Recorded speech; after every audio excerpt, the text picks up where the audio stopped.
students, welcome to Pioneer Convent School.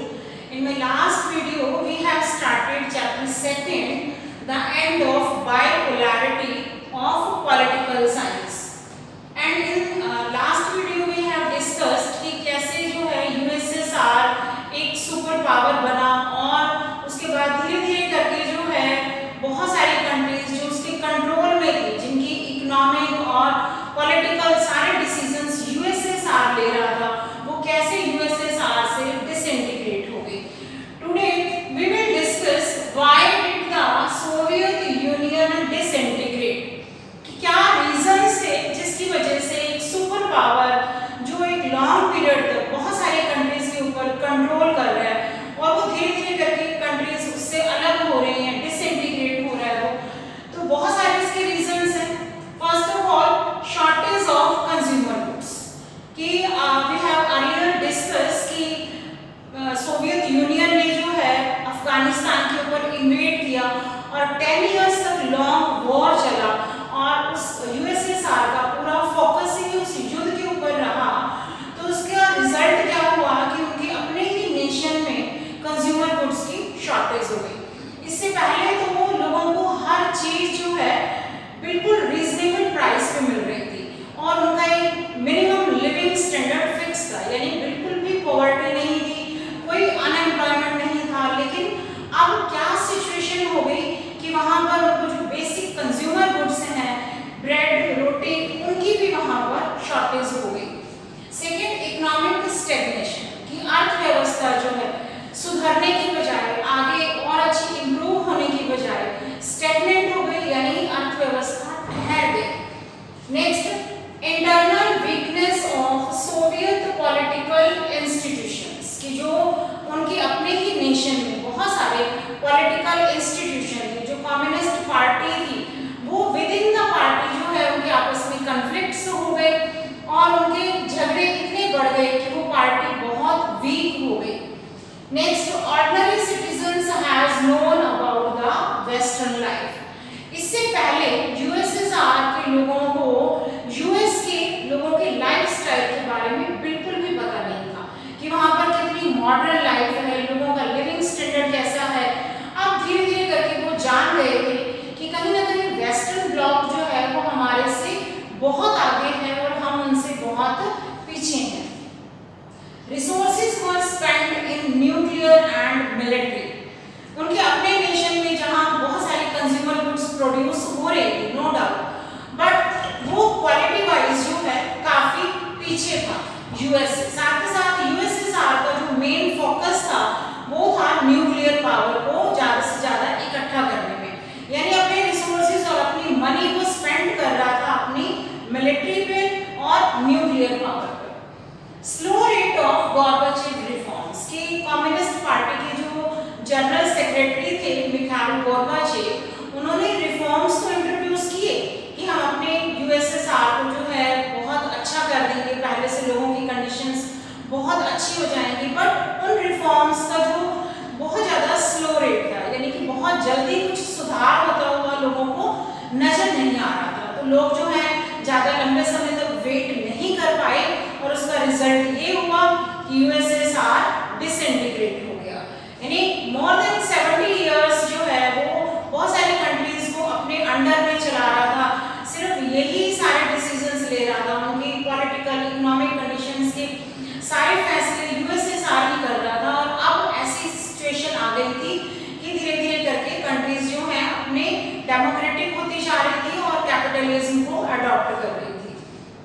इसका एक बहुत अच्छा एग्जाम्पल है बर्लिन वॉल का कि जर्मनी की कैपिटल बर्लिन में 1961 में एक बहुत बड़ी 150 किलोमीटर तक की वॉल बनाई गई और जो वेस्ट बर्लिन था वो सारा यूएस के कब्जे में आ गया और ईस्ट बर्लिन यूएसएसआर के कब्जे में आ गया. बट ये दीवार जो है कम से कम 28 इयर्स तक जो है इनके बीच में रही और उसका रिजल्ट ये हुआ कि लास्ट में नवंबर 9, 1989 को लोगों ने इस वॉल को गिरा दिया.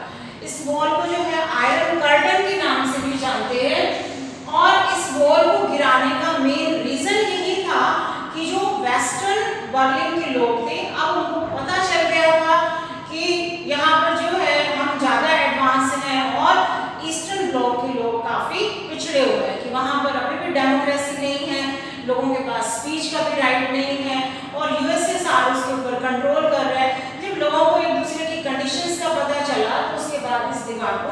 गिरा दिया गया।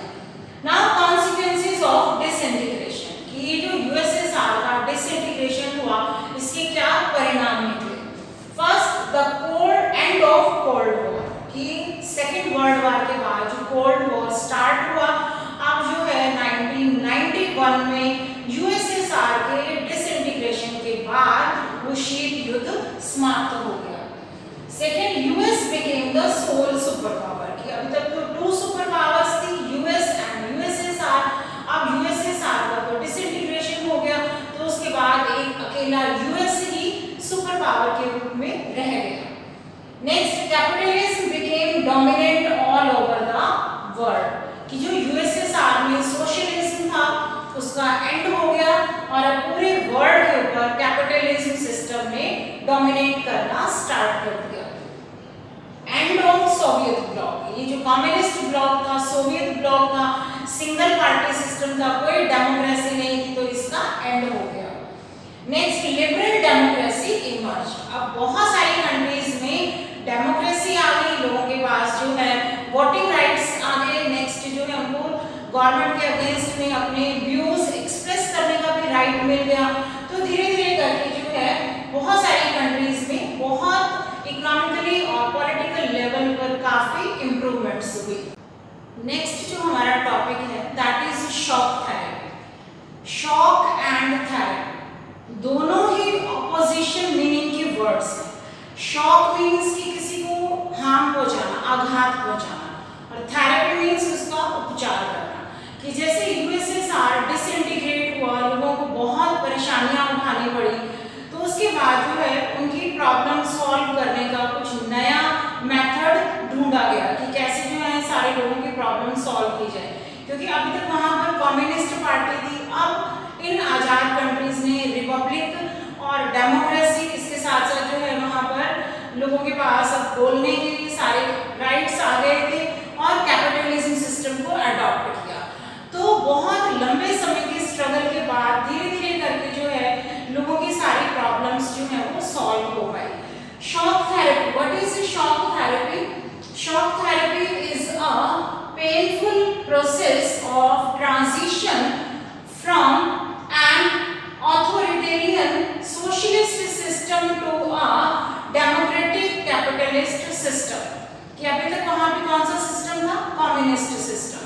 अब एक ट्रांसफॉर्मेशन था, ठीक है, कहाँ जा रहा था ये? अब कम्युनिस्ट से सीधा डेमोक्रेसी में, कि अभी तक तो कोई इलेक्शन नहीं होते थे, बट अब डेमोक्रेसी साथ के साथ कैपिटलिज्म सिस्टम। और जो सोशलिज्म सिस्टम था कि गवर्नमेंट का ही पूरा रूल था सारे प्रोडक्शन यूनिट्स पे, एजुकेशन इंस्टीट्यूशंस पे, हॉस्पिटल्स पे, वो सारा जो है खत्म हो गया और धीरे धीरे प्राइवेटाइजेशन आ गया। तो ये बहुत बड़ा ट्रांसफॉर्मेशन था, ट्रांजिशन था। इसके क्या इफेक्ट्स थे? Effects of shock therapy in post communist regimes, कि अब जो कंट्रीज यूएसएसआर से अलग हो गई वहां पर शॉक थेरेपी के क्या इफेक्ट्स सामने आए। फर्स्ट है लार्जेस्ट गैराज सेल हिस्ट्री, ये बहुत बड़ा एक दौर आ गया था कि गवर्नमेंट के अंडर में जितने भी प्रोडक्शन यूनिट्स थे, बड़ी बड़ी इंडस्ट्रीज थी, मशीनें थी, अब वो सारी मशीनें वो सेल कर रही थी। एटलीस्ट 95% जो सारी मशीन्स थी वो बहुत सस्ते दामों पे, जैसे कि कोडियों के दाम पर वो गवर्नमेंट ने प्राइवेट ऑनर्स को प्राइवेट हैंड्स में सेल कर दी। सेकेंड, रूबल डिक्लाइन ड्रामेटिकली, कि यहाँ की जो रशिया की करेंसी थी रूबल, उसकी वैल्यू बहुत कम हो गई। कि कभी भी किसी कंट्री में अगर इकोनॉमिकली वो डिक्लाइन होता है तो सबसे पहले जो है उस कंट्री की करेंसी पे इफेक्ट आता है, करेंसी की वैल्यू भी अपने आप ही डिक्लाइन हो जाती है। नेक्स्ट, इन्फ्लेशन वेंट सो हाई, यानी महंगाई इतनी ज़्यादा बढ़ गई थी कि लोगों की जो इतने सालों से जो भी सेविंग्स पड़ी थी वो भी धीरे धीरे करके सब खत्म हो रही थी। कि कहाँ तो गवर्नमेंट ने एक मिनिमम स्टैंडर्ड लोगों का फिक्स किया हुआ था और सारी बेसिक अमेनिटीज लोगों को बहुत रीजनेबल कॉस्ट पे प्रोवाइड हो रही थी, और अब जो है उनके पास कंज्यूमर गुड्स की भी शॉर्टेज हो गई थी, तो उनके पास जो भी पैसा पड़ा था वो सब धीरे धीरे खत्म हो रहा था।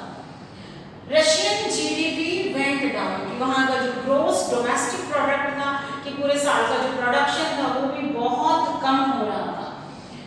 गवर्नमेंट विथड्रू सब्सिडीज, कि गवर्नमेंट जो बेसिक अमेनिटीज पे जो सब्सिडी दे रही थी वो अब गवर्नमेंट ने वापस ले ली।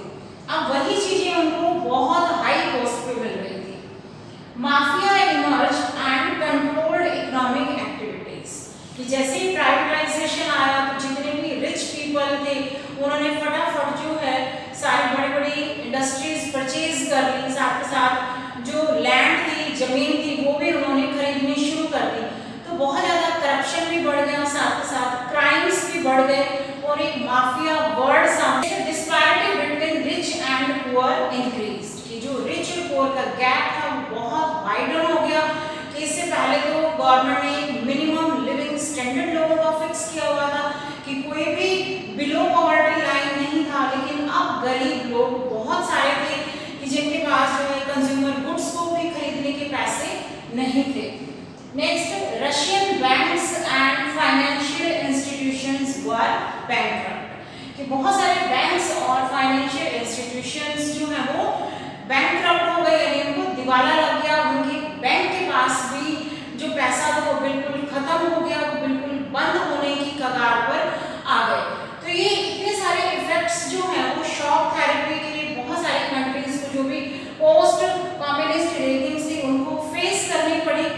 91 में जब ये यूएसएसआर का डिसइंटीग्रेशन हुआ और एटलीस्ट 2000 तक 9 to 10 इयर्स तक उनको ये सारी प्रॉब्लम्स फेस करनी पड़ी, क्योंकि पेनफुल प्रोसेस था। जैसे आपने पढ़ा शॉक थेरेपी एक पेनफुल प्रोसेस था जहाँ पे ट्रांजिशन था कि ये कंट्रीज जो है सोशलिस्ट से अब सीधा डेमोक्रेसी की तरफ जा रही थी और कैपिटलिज्म को अडॉप्ट कर रही थी। तो लोगों को जो है बहुत सारी प्रॉब्लम्स के बाद फाइनली जो है कुछ रिलीफ मिला और इन कंट्रीज के पास जो भी नेचुरल रिसोर्सेज थे उन रिसोर्सेज को इन्होंने एक्सपोर्ट करना स्टार्ट किया। तब जाकर धीरे धीरे लोगों की कंडीशंस जो है वो इम्प्रूव हुई और जो स्टैग्नेंट थी इकोनॉमिक कंडीशन, लोगों की जो मतलब अर्थव्यवस्था जो ठहरी हुई थी वो धीरे धीरे इम्प्रूव हुई। तो आई होप कि ये पूरा टॉपिक आपको बहुत अच्छे से क्लियर हो गया होगा। तो मिलते हैं नेक्स्ट वीडियो में नेक्स्ट टॉपिक के साथ। तब तक के लिए गुड बाय, टेक केयर।